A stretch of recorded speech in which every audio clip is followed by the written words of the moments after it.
Good afternoon guys, may dala tayo ng mga sisiw galing sa Masbate. Ito yung pinapisa natin sa incubator guys. Age 21 days na to. Kaya lipat na natin sila dito. Ang tatay nila nito is hybrid. May halo rito guys, guinea fowl.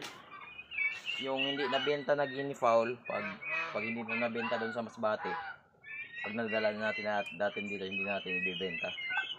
Kasi may experiment tayo na guinea fowl, salted egg na guinea fowl.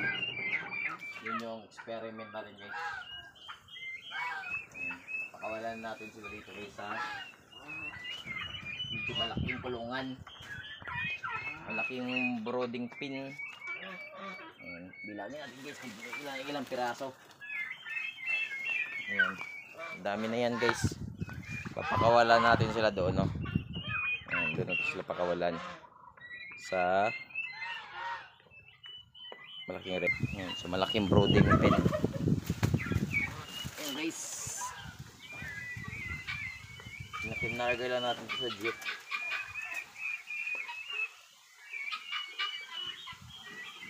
Ayan, madami na to dito guys, may higit 100 na sila. Bilangin natin. Isa,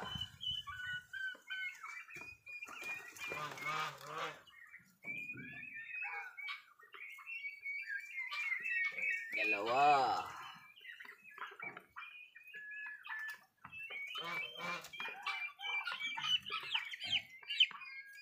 tatlo,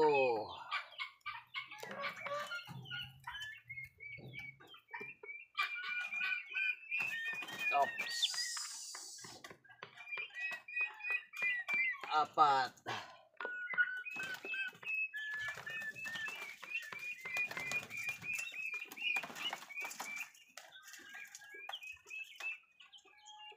lima,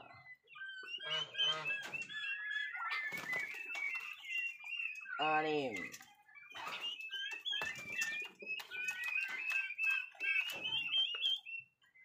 pito,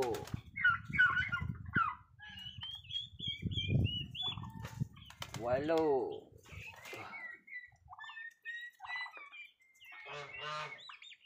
siyam,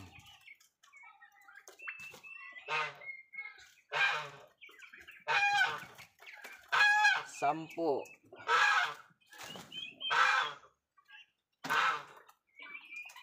labing isa,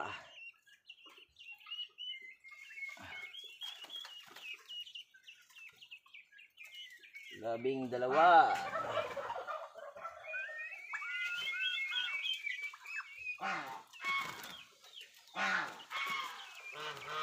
labing tatlo. 13 pieces guys yung yung pabo. Ang guinea fowl naman apat. Actually 5 to, kaso lang yung isa na pilay na napasok dito yung parang tuhod niya, yung joint niya. Ayan.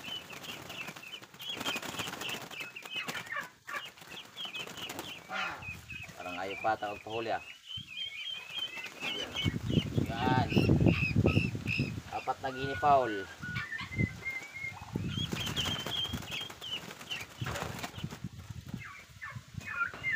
Apat na guinea fowl guys.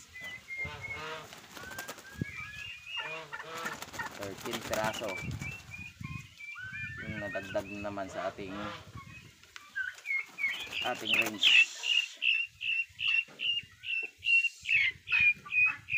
13 saka guinea fowl na apat, bali 17 guys. Yan, nagutom magayad sila guys. Nagutom magayad sila. Ayan ang problema guys, pag hindi agad mapakawalan sa range, nagpakaroon siya ng split legs.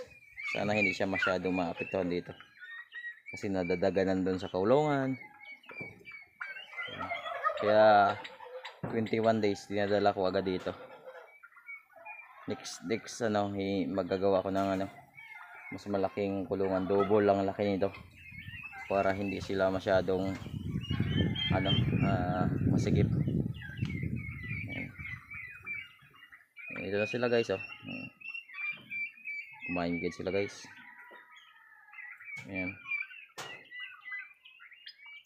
Kumain na guys. Para silang ignorante guys sa ano, sa labas. Yan lang guys ang ating ano, ang ating dagdag naman. 17 peraso. Mamaya magpapakawala tayo doon ng mga guinea fowl ng malalaki na 2 months mahigit na. So, papakawala na natin para tipid kasi hindi na natin pinapakain ng ano ng parang